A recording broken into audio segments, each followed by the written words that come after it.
अस्सलाम वालेकुम। Welcome back to Qissa-e-Zaar YouTube channel. Qissa-e-Zaar में दोबारा खुशामदीद। मैं हूं आपकी मेज़बान अतरूबा सिमाब।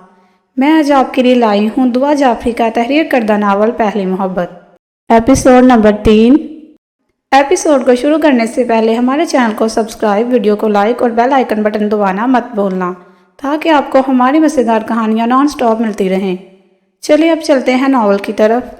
जैसे वो मीर हादी को बताना चाह रही हो कि वो ये सब कबूल करने के लिए तैयार है और मीर हादी चाहकर भी अपनी खुशी को छुपा नहीं पाया था। हाशिर चाचू, हमें भी इनके पास जाना है, हम जाएं? जी जाओ। ये 5 साल का असलान और 7 साल जिमल थे।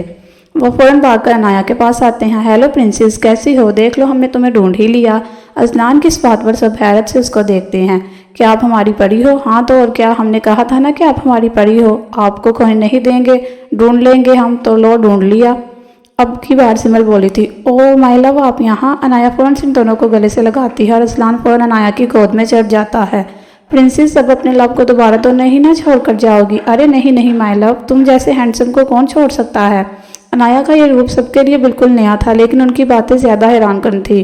ओए हीरो, तुम लोग पहले भी मिल चुके हो क्या? गुड़िया ने सबकी हैरत को ख़त्म करने के लिए सवाल किया। हाँ ना बेबी, अब तुम्हें कैसे समझाऊं? याद है 2 साल पहले जब हमें 2 लड़कों ने मिलकर किडनैप किया था तो एक प्रिंसेस ने हमें बचाया था, लेकिन एंजल के आने से पहले ही वो चली गई थी, जिस वजह से हम उसको किसी से मिलवा नहीं सके थे। ये वही है। वैसे एंजल, आपने मेरी प्रिंसेस को कहाँ से ढूंढा? असलान और जिमर हादी को एंजल कहते हैं क्योंकि जब भी उन्हें किसी की भी ज़रूरत हो वो उनके पास पहुँच जाता है। वैसे प्रिंसेस, याद है हमने तुम्हें अपने एंजल के बारे में बताया था? वो ये है। वैसे तुमने हमारी एंजल को कैसे ढूंढा? बहुत बोलते हो तुम टाइगर। भूख नहीं लगी क्या तुम्हें? मुझे तो बहुत लगी है। पहले कुछ खा लें, बाकी बातें बाद में करेंगे प्लीज़। हादी भी आकर अनाया का साथ देता है और फिर खाना खाने लग जाते हैं। खाने के बाद सब लॉन्च में बैठे बातें कर रहे होते हैं और अनाया खामोशी से सबको देख रही होती है। इसने पहली बार मीर हादी को ऐसे खुश देखा था, लेकिन न जाने क्यों उसकी खुशी में भी अनाया को कहीं ना कहीं मीर हादी के चेहरे पर परेशानी के तासरात महसूस हो रहे थे। पर वो बार बार खुद को मीर हादी को इस तरह देखने से रोकने की कोशिश कर रही थी, लेकिन हादी बखूबी खुद को अनाया की नज़रों के हिसाब में महसूस कर रहा था। एक दो बार उसने नज़रें उठाकर देखा भी, लेकिन अनाया नज़रें चुरा लेती थी। इन सब को बातें करते करते वक्त का अंदाजा ही नहीं रहा। बच्चे भी दोनों अनाया की गोद में ही सो गए थे। फिर हुरिया और हाशिर दोनों को वही छोड़कर अपने अपने कमरे में चले जाते हैं। अनाया गहरी सांस भरती है और हादी को मुखातिब करती है, जो कि अपने फ़ोन में कुछ देख रहा होता है। मीर। दूसरी जानिब से कोई जवाब नहीं मिलता तो अब वो जरा ऊंचा बोलती है। मीर, कुछ कहा? क्या हुआ है? नहीं कुछ नहीं। क्यों? अगर बुरा ना माने तो कुछ पूछूं? जी, सब ठीक है ना? इस दिन आप वहाँ पर आ गए थे, मैंने आपको दूर खड़े देखा था, लेकिन आप तब तक पास नहीं आए जब तक मैं वहाँ से चली नहीं गई। ऐसा क्यों? नहीं ऐसी कोई बात नहीं, तुम ज़्यादा सोच रही हो। ओके। थोड़ी देर की खामोशी के बाद हम एक और बात पूछूं? आपने मुझे कभी भी अपनी फैमिली के बारे में कुछ नहीं बताया। मेरे जहन में बहुत से सवाल हैं। ये सब कहाँ थे और आज अचानक? उसकी बात को काटता है। जाने मीर, सारे सवाल एक साथ ही पूछ लोगी क्या? पहले बच्चों को उनके कमरे में छोड़ आएं, फिर बात करेंगे। ये कहकर सिमर को अनाया की गोद से उठा लेता है। इससे पहले कि वो कुछ कहे अनाया बोल पड़ती है। असलान को मैं उठा लेती हूँ और फिर दोनों उनके कमरे में लिटाकर अपने कमरे में आ जाते हैं। अब बताएं। कमरे में आते ही अनाया बेड पर बैठकर मीर को मुखातिब करती है। पहले मैं चेंज करके फ्रेश हो जाऊँ, बहुत थका हुआ हूँ। जी। अनाया मीर की नज़रों में उदासी महसूस करती है, लेकिन आज सब कुछ जानने का उसका इरादा डगमगा जाता है।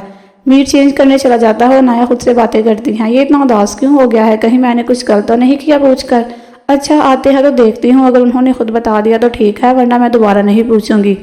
मीर चेंज करके आता है तो अनाया के कुछ कहने से पहले ही बोल पड़ता है। चेंज करके फ्रेश हो जाओ, फिर बात करेंगे। वो भी खामोशी से चली जाती है, लेकिन जब वापस आती है तो मीर को सोया हुआ पाती है। वो मीर को आवाज़ देती है, लेकिन वो गहरी नींद में जा चुका था। फिर खुद ही उसके सर के नीचे सरहाना सही करके उस पर बिस्तर सही करती है और खुद भी सो जाती है। जब से सब घर में इकट्ठे हुए थे, अनाया बहुत खुश रहने लगी थी। वो भी अब सबके साथ मिलकर शरारतें करती थी, वो सब कुछ जानने लगी थी। आहिस्ता आहिस्ता उसको इस घर की बहुत सी बातें पता चलती जा रही थी, जैसे कि हाशिर और हुरिया का निकाह हो चुका है। ये भी उसको तब पता चला जब पहली बार हाशिर ने उसके सामने हुरिया को मुखातिब किया, वो भी बेगम कहकर। वैसे तो उसको उन दोनों की नोकझोंक से उनके रिश्ते का एहसास हो गया था, लेकिन निकाह का पता चलने के बाद वो बहुत खुश हुई थी। लेकिन अभी भी बहुत सी बातें ऐसी थी जिनसे वो अनजान थी। अनाया का ये नया रूप सबको बहुत पसंद आ रहा था। अब वो सबसे अच्छे से बात करती थी। कई बार तो हाशिर के साथ भी उसकी नोकझोंक हो जाती थी। नूरा बी की भी वो सब बातें मानती थी, क्योंकि हर वक्त उसको गर्दारी की बातें बताती और सिखाती रहती थी। लेकिन हादी के साथ अभी भी वो खुलकर बात नहीं कर पाती थी। दूसरी जानिब हादी भी इससे ज़्यादा बात नहीं करता था, क्योंकि वो अभी तक इसकी पहली मोहब्बत वाली बात को जहन से नहीं निकाल पा रहा था। और ना ही उससे पूछने की जसारत कर पाया था। लेकिन वो ताया को अपनी फैमिली के बारे में सब बताने का इरादा कर चुका था। पिछले कुछ दिनों से वो बार बार किसी न किसी बहाने से मीर से उसकी फैमिली के बारे में पूछ चुकी थी, लेकिन मीर हर बार कोई ना कोई बहाना बनाकर टाल देता था। आज भी वो मीर से वही सवाल कर बैठी थी। न जाने क्यों आज मीर को खुद पर बांधे सब बंद टूटते महसूस हो रहे थे। बेख्तियार ही मीर की आंखों से आंसू टूट कर गिरे, जो अनाया को बहुत बेचैन कर गए थे। मीर, रो क्यों रहे हो आप? क्या मैंने कुछ गलत पूछ लिया क्या? वह अनाया के हाथ को मजबूती से थाम लेता है। जाने मीर, तुम मुझसे वादा करो, कभी मुझे छोड़कर तो नहीं जाओगी ना? लेकिन मीर, वादा करो मुझसे, प्लीज़ वादा करो। अच्छा, रोना तो बंद करो। नहीं, पहले वादा करो। अच्छा, मैं वादा करती हूँ, लेकिन प्लीज़ रोना बंद करो, मुझे कुछ हो रहा है, प्लीज़। पक्का वादा? हाँ बाबा, पक्का वादा। कभी नहीं छोड़ोगी ना? कभी नहीं, चाहे कुछ भी हो जाए? हाँ, कुछ भी हो जाए। मुझ पर यकीन करोगी ना? हाँ मीर, यकीन कामिल करोगी ना? यकीन कामिल करूँगी, पक्का। लेकिन क्या तुम्हें मुझसे हमदर्दी हो जाएगी? हमदर्दी क्यों मीर? हम तो मियाँ बीवी हैं ना। पर क्या निकाह के रिश्ते में हमदर्दी नहीं एहसास होता है? अपनायत होती है, यकीन होता है, लेकिन इसको हमदर्दी का नाम नहीं दे सकते। लेकिन तुम तो, वो कुछ कहते कहते रुका था। शायद पहली मोहब्बत का ख्याल आ गया था। क्या मैं? मीर, तुम तो मुझसे मोहब्बत नहीं करती ना? निकाह का ताल्लुक बहुत मजबूत होता है यकीन करने के लिए, ये मोहब्बत का मोहताज नहीं होता। पर मोहब्बत तो ताल्लुक को मजबूत कर देती है ना? हाँ, पर तुम मुझसे मोहब्बत नहीं करती ना? पता नहीं। क्या मतलब? इधर उधर की बातें छोड़े और जो मैंने पूछा है वो बताएं। वो गहरी सांस लेता है। अगर ना बता पाऊँ तो? क्यों यकीन नहीं है मुझ पर? क्या बात यकीन की नहीं, हिम्मत की है? उसका हाथ थामती हैं। मैं हूं ना साथ, तो फिर डर कैसा खोने का? वो आहिस्ता से कहता है। क्या मतलब? प्लीज़ मुझे बताओ ना अपनी फैमिली के बारे में। वो कुछ देर की खामोशी के बाद उसको सब कुछ बता देता है। 2 साल पहले हादी और हाशिर दोनों के पेरेंट्स और हाशिर के भाई भाभी घूमने के लिए घर से बाहर गए थे। हाशिर ने हॉस्पिटल से फ्री होकर हुरिया को यूनिवर्सिटी से लेकर जाना था और हादी ने दोनों बच्चों को स्कूल से पिक करके जाना था। हादी स्कूल के बाहर बच्चों का इंतजार कर रहा था जब उसको एक अननोन नंबर से कॉल आई थी। अगर अपनी फैमिली का आखिरी दीदार करना है तो कर लो। वो जल्दी में वहां पर खड़ी एक लड़की से इसके बच्चों को पिक करके एक एड्रेस पर पहुंचाने की रिक्वेस्ट करता है और खुद हाशिर को कॉल करता है। इस एड्रेस पर पहुंच जाता है, लेकिन वहां पर कोई नहीं मिलता। फिर आसपास के लोगों से पता चलता है कि वहां पर 1 घंटा पहले एक कार पर अटैक हुआ था, जिसमें कार में मौजूद सब लोगों की डेथ हो गई थी। पुलिस इन सबकी बॉडीज को हॉस्पिटल ले जा चुकी थी। हाशिर और हुरिया पहले ही अस्पताल में मौजूद थे। मीर को बच्चों का ख्याल आता है। वो स्कूल की तरफ रवाना होता है तो उसको इस नंबर से एक पिक आती है, जिसमें इस लड़की और दोनों बच्चों को एक बंद जगह पर बांधा हुआ था और साथ एक मैसेज था।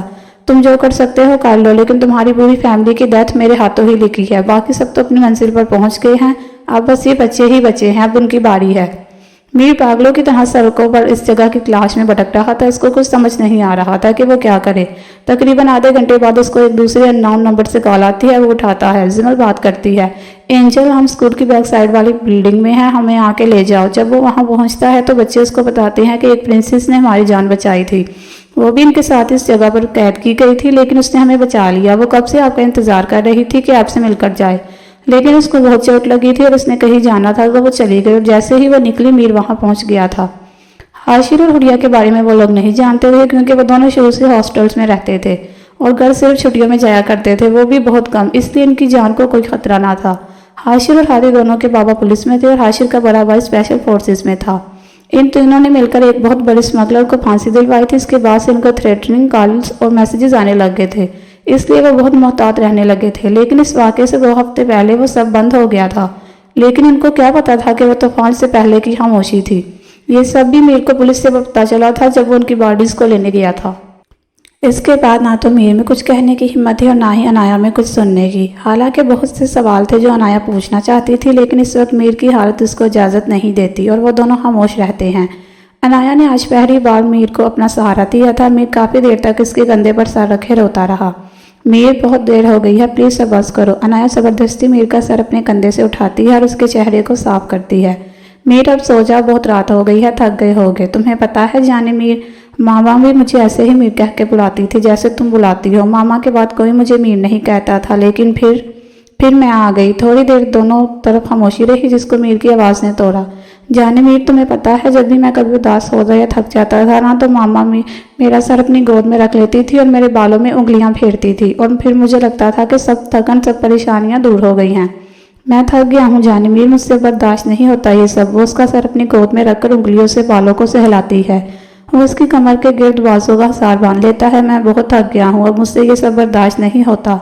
हर वक्त डर लगा रहता है कि कहीं हाशिर बेबी या बच्चों को कुछ ना हो जाए। मैं अब किसी को खो नहीं सकता। मैं सब कुछ भी बर्दाश्त नहीं कर पाऊंगा, मैं मर जाऊं। अनाया उसके मुंह पर हाथ रख देती है। ऐसी बातें तो ना करो मीर, कुछ नहीं होगा किसी को भी। और अब तुम अकेले थोड़ी ना हो, मैं भी तो हूँ तुम्हारे साथ। और फिर अब तो मेरा भी कोई नहीं है। अगर तुम इस तरह की बातें करोगे तो मैं क्या करूंगी? मैं हूं ना तुम्हारा, सिर्फ तुम्हारा। चलो अब आंखें बंद करो और सो जाओ, तुम भी सो जाओ। फिर मीर नींद की वादियों में उतर जाता है। न जाने कितनी देर बाद वो इतनी पुरसुकून नींद की वादी में उतरा था। और अनाया काफ़ी देर तक उसको देखती रहती है और सब बातें सोचती रहती है जो नूराबी और हुरिया ने उसको बताई थी, और सब कड़ियाँ जोड़ने की कोशिश करती है। इसके बाद से मीर ने अकेले रहना शुरू कर दिया था। बच्चों को अपने पास रखता था लेकिन बहुत सिक्योरिटी में, और ख़ुद ज़्यादातर घर से बाहर रहता था। लेकिन फिर हाशिर अपना हॉस्टल छोड़कर घर शिफ्ट हो गया था ताकि बच्चों को वक्त दे सके। और हुरिया भी फाइनल ईयर की तैयारी कर रही थी। इन दिनों बच्चों की छुट्टियां थी तो वो अपने ननियाल गए हुए थे। जब से अनाया को मीर ने यह सब बताया था उसके दिल से मीर के लिए सब शिकायतें खत्म हो गई थी। बचा था तो सिर्फ एक एहसास जिसको वो खुद भी नहीं समझ पा रही थी, या फिर मीर का से दूर रहना और उसको इग्नोर करना इसको वो सोचने से रोक रहा था, जो उसके सीने में पलते एहसास की हकीकत थी।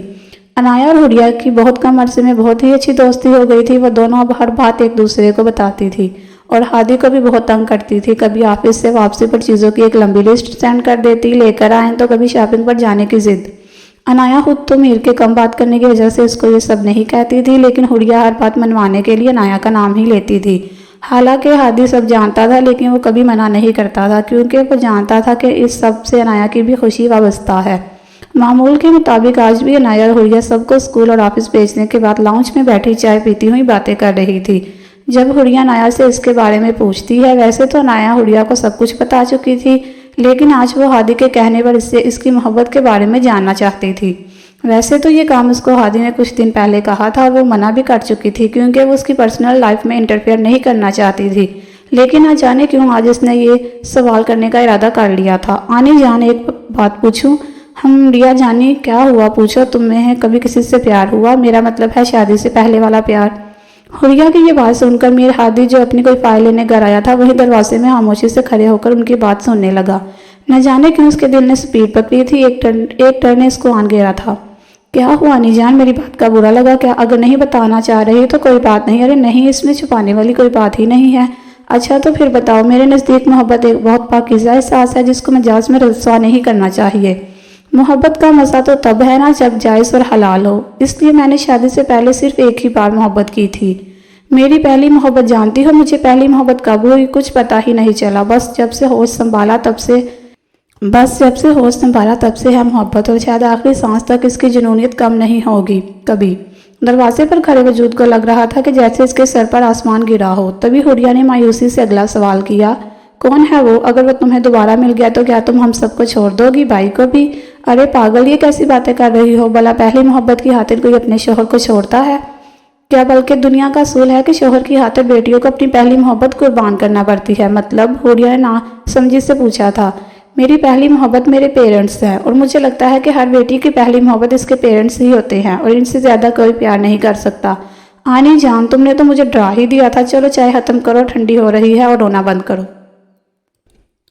फिर आज हम सबके घर आने से पहले एक मूवी देखेंगे। अनाया को एहसास ही नहीं हुआ था कि कब वो बात करते हुए रो पड़ी थी। दूसरी जानिब भारती को यूं लगा कि जैसे इसने किसी बहुत बड़ी जंग में फतह हासिल की हो। वो बहुत खुश था कि इसकी मोहब्बत के दिल में कोई और नहीं।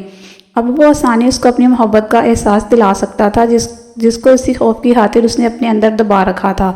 आज पूरा दिन हादी बहुत खुश था। ऑफिस में भी सब इसके इस बदलाव को महसूस कर रहे थे, और हादी सिर्फ इस इंतज़ार में था कि कब शाम हो और वो घर जाए।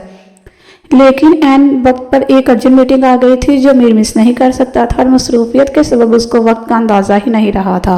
आज हुरिया के कहने पर अनाया तैयार हुई थी, क्योंकि हुरिया ने उसको कहा था कि मीर को अच्छा लगेगा अगर वो उसके आने से पहले तैयार हो। वो तैयार होकर नीचे जाती है और हुरिया अपनी कुछ असाइनमेंट्स बनाने के लिए अपने कमरे में चली जाती है। नूरा भी उसको देखकर बहुत खुश होती है, ढेरों दुआएं उसकी नज़र करती हैं और कुछ पढ़कर इस पर फूंक मारती है।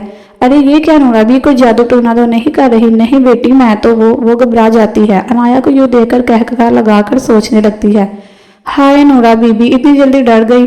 अनाया का ये रूप उनको बहुत अच्छा लगता है। अनाया हंसते हुए उनके गले से लग जाती है। मैं जानती हूँ आप दवाई पढ़कर फूंक रही थी, मैं तो बस आपके साथ मजाक कर रही थी और आप तो डर गई। नूराबी, क्या मैं कुछ देर ऐसे ही आपके सीने से लगी रहूं? आपको बुरा तो नहीं लगेगा? असल में ना आपके सीने से वही सुकून मिल रहा है जो मामा के सीने से लग के मिलता था। ऐसा लग रहा है कि मैं मामा के पास हूँ। आपको बुरा तो नहीं लगेगा ना? अरे नहीं मेरी बच्ची, आप तो इतनी प्यारी और मासूम जान हो, भला मुझे आप जैसी बेटी मिली है तो मुझे बुरा क्यों लगेगा? तो फिर फाइनल हो गया, आज से आप मेरी माँ हैं। वो चहकते हुए कहती है, ठीक है, जैसे मेरी बेटी खुश हो। नूरा भी नम आंखों से उसको देखती रहती और उसके बालों को सहलाती है। हाशिर और हाथी दरवाजे में खड़े बगौर इन दोनों को देख रहे थे। जैसे ही अनाया नूरा बी से दूर होने लगती है, वो दोनों फौरन इनके पास आते हैं। अरे नूरा बी, सारा प्यार अगर मेरी बेगम को दे देंगी तो मैं क्या करूँगा? नूरा बीबी अनाया के साथ ही हादी को भी सीने से लगा लेती हैं, जिस पर अनाया के दिल में एक अजीब लहर पैदा होती है, जिसे हाथी बखूबी महसूस करता है, लेकिन खामोश रहता है। अरे भाई, ये क्या नूरा भी, सारा प्यार इन दोनों को ही, बस मुझे भी चाहिए। वैसे भी मैं तो छोटा हूं ना, तो मेरा ज्यादा बनता। हाशिर पुरशौक लहजे में अनाया की तरफ देखते हुए कहता है, जैसे उसको चुराने की कोशिश कर रहा और वो कामयाब भी हो जाता है। ये क्या बात हुई? पर नूरा बीबी, फिर तो मैं सबसे छोटी हूं ना, तो फिर मेरा हिस्सा सबसे ज्यादा होना चाहिए। वैसे भी ये तो आपसे प्यार लेते ही रहते हैं, इसलिए अब मेरी बारी होगी ना।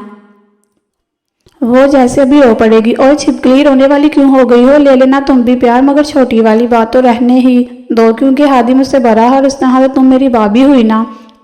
अगर ऐसी बात है तो फिर पहले तो तुम्हें मुझे तुम नहीं आप बोलो, और दूसरा ये कहाँ की तमीज़ है कि अपनी भाभी को छिपकली कह रहे हो? हाँ, वो भी अब रोना छोड़कर इससे इसी की तरह पुरशौक अंदाज में बात कर रही थी। हाशिर तो बस उसको देखता ही रह गया, क्योंकि अब इसके पास कोई जवाब नहीं था। लेकिन मुझे तो छिपकली कहना है और मैं कहूँगा। वो बस सिद्ध हुआ था। ठीक है, इसका भी हल है मेरे पास। अनाया ने बचने की बात की थी। अच्छा, वो क्या? वो ये कि अगर तुम मुझे छिपकली कहना चाहते हो तो फिर तुम्हें मेरा भाई बनना पड़ेगा। मंजूर है मुझे, और कुछ है तो वो भी बता दो, लेकिन एक बात याद रखना, मैं तंग बहुत करूंगी तुम्हें और तुम्हें मेरे सारे नखरे उठाने पड़ेंगे। बोलो मंजूर है? मंजूर है छिपकली, सब मंजूर है। चलो अब सब खाने की टेबल पर, वरना खाना ठंडा हो जाएगा। हादी ने हुक्मी अंदाज में कहा था। वैसे एक बात तो बताओ हाशिर, ये तुम्हारा भाई ही है ना? क्योंकि लगता ही नहीं है, बहुत खरूस है ये। अनाया ने हाशिर के कान में सरगोशी की थी, जिसे हादी ने बखूबी सुना था। मेरी चुगलियां बाद में कर लेना, पहले खाना खा लो। अनाया शर्म से सर झुका के चली जाती है। हादी और अनाया खाने के टेबल पर चले जाते हैं और हाशिर हुड़िया का पूछकर वहां से चला जाता। दोनों खामोशी से खाना खा रहे थे जब अनाया खामोशी तोड़ती है। मीर बिना देखे जवाब दिया गया था, क्योंकि वो जानता था अगर उसने अनाया की तरफ देखा तो वो नजरें हटाना भूल जाएगा। आपने बताया नहीं कि कैसा लगा आपको? खाना मजे का है। न जाने क्यों, लेकिन चाहते हुए भी मीर आज खुद पर बंद नहीं बांध पाया था। वो अक्सर अनाया से फरमाइश करके खाना बनवाता था, लेकिन इसको कभी वजह नहीं बताई थी। पर आज तो जैसे वो सारी रात फाश करने का इरादा रखता था। जी ठीक है, पर मैं खाने का नहीं पूछ रही थी। अच्छा, तो फिर किसका पूछ रही थी? अब इतने भी बच्चे नहीं हो तुम जो तुम्हें समझ नहीं आ रही कि मैं क्या पूछ रही हूँ। नहीं बताना तो ना बताओ, मुझे भी नहीं जानना। पता नहीं क्यों मैं उम्मीद लगा बैठी थी तुमसे। वो अचानक से गुस्से में आ जाती है और बोलकर वहां से जाने लगती है, जब मीर उसका हाथ पकड़ लेता है। कहाँ जा रही हो? जहां मर्जी जाऊं मैं, ये मेरा घर है, तुम्हें इससे क्या? अच्छा तो जाने मीर, आपको गुस्सा भी आता है? जी आता है, और बहुत आता है। इतने दिनों से बर्दाश्त कर रही हूँ, इतनी बार बहाने बहाने से पूछ चुके हूँ कि क्या बात है, लेकिन नहीं, आपको तो कुछ बोलना ही नहीं, बस इग्नोर करना आता है। छोड़े, मुझे जाने दे। हाय, तो मेरी जान नाराज़ है। आप किससे क्या इग्नोर करें? बस वो खिलखिलाकर हंस पड़ता है और झटके से अनाया को खींचकर अपनी गोद में बिठा लेता है। ये क्या फजूल हरकत है? छोड़े, मुझे जाने दे। वो मुसलसल खुद को छुड़ाने की कोशिश करती है, लेकिन मीर अपनी गिरफ्त मजबूत कर लेता है। पहले सही से खाना खाओ, मुझे नहीं खाना। अच्छा, तो आज मेरे हाथों से खाने का दिल कर रहा है तो जाने मीर, पहले बता देती, इतना वक्त तो ना ज़ाया होता। वो उसको अपने हाथ से खाना खिलाता है। अब छोड़े मुझे, वरना कोई आ जाएगा। वह मुश्किल खुद को उसके हिसाब से आज़ाद कराती है। ठीक है, छोड़ दूंगा, लेकिन फिर मुझे भी अपनी जान के हाथों से खाना खाना है। खुद को आज़ाद कराने के लिए उसको मीर की बात मानना पड़ती है। वो रात को कमरे में मौजूद थे। मीर बेड पर बैठा नाया को देख रहा था, जो शीशे के सामने बैठी लोशन लगा रही थी और बार बार मुस्कुरा रही थी। तुम ऐसे ही रहा करो, बहुत अच्छी लगती हो। वो शीशे में ही उसको देखती है। थोड़ी देर बाद वो उसकी मोहब्बत भरी नजरों की ताब ना लाते हुए अपनी नजरें झुका लेती है। वो मुसलसल उसको मुस्कुराते हुए देख रहा था और अनाया को मीर हादी का ये रूप बहुत अच्छा लग रहा था। वो ना चाहते हुए भी बेसाख्ता बोल पड़ी, मीर क्या तुम हमेशा ऐसे नहीं रह सकते? हर वक्त खरूस बने रहते हो क्या? हम दोस्त? वो बोलते बोलते रुक जाती है, नजरें झुका लेती है। ये मैंने क्या कह दिया? अब मीर मेरे बारे में क्या सोचेगा? क्या कहा जानिमीर? अभी क्या कहा तुमने? मैंने सही से सुना नहीं। और मैं आपसे तुम कब हो गया? हाँ। वो शरारत भरी नज़रों से उसको देखता है जो उसके दिल को स्पीड पकड़ने पर मजबूर कर देती है। अगर आपको अच्छा नहीं लगा तो मैं आइंदा नहीं कहूँगी। उदासी उसके चेहरे से साफ झलक रही थी। अरे नहीं मेरी जान, मैंने ऐसा तो नहीं कहा। मैं तो बस तुम्हें तंग कर रहा था कि अब मैं अपनी जान के साथ मजाक भी नहीं कर सकता। वो बात करते हुए उसके पास आ जाता है और उसको कंधों से पकड़कर अपनी तरफ मोड़ लेता है। आंखों में मोहब्बत वाज़िया थी। जाने मेरी एक बात पूछूं, सच सच बताओगी प्लीज़? वो बिना कुछ बोले ही आंखों से इशारा कर देती है। जाने मीर, क्या तुमने मुझे माफ़ कर दिया है सच्चे दिल से? अगर तुम्हारे दिल में कोई भी ख़्वाहिश है, शिकवा या शिकायत है तो प्लीज़ मुझे बताओ। मुझसे तुम्हारी ये बेरुखी, ये खामोशी बर्दाश्त नहीं होती। प्लीज़ मुझसे बात किया करो, गुस्सा किया करो, जिद किया करो, जो दिल करे वो करो, लेकिन प्लीज़ प्लीज़ मुझे माफ़ कर दो। क्या तुम्हें मेरी मोहब्बत का एहसास नहीं होता? तुम्हें मेरी शिद्दत है। वो अचानक ही इसके मुंह पर हाथ रख देती हैं। तुम कितना बोलते हो? अगर तुम चुप नहीं करोगे तो मैं तुम्हें कैसे जवाब दूंगी? मुझे भी तो बोलने का मौका दो। वो खामोशी से उसको देखता रहता है। रोज इसको अनाया का एक नया ही रूप देखने को मिलता है जो उसके दिल को बहुत बाता है, उसकी मोहब्बत को मज़ीद गहरा करता है। मैं तो तुम्हें कब की माफ़ कर चुकी हूँ। वो बात करते हुए उसके चेहरे को अपने हाथों के प्याले में भरती है। मुझे रसद भी आता है, महसूस भी होता है तुम्हारी मोहब्बत पर। कुछ शिकायतें हैं तुमसे मीर जान। क्या कहा तुमने जाने मीर? वही जो तुमने सुना। एक बार फिर कहो ना। क्या कहूँ जो अभी कहा था? अभी मेरी बात मुकम्मल नहीं हुई। वो उसका कान पकड़ लेती है और वो जो उसके आगे घुटनों के बल कब से बैठा हुआ था लड़खड़ा जाता है।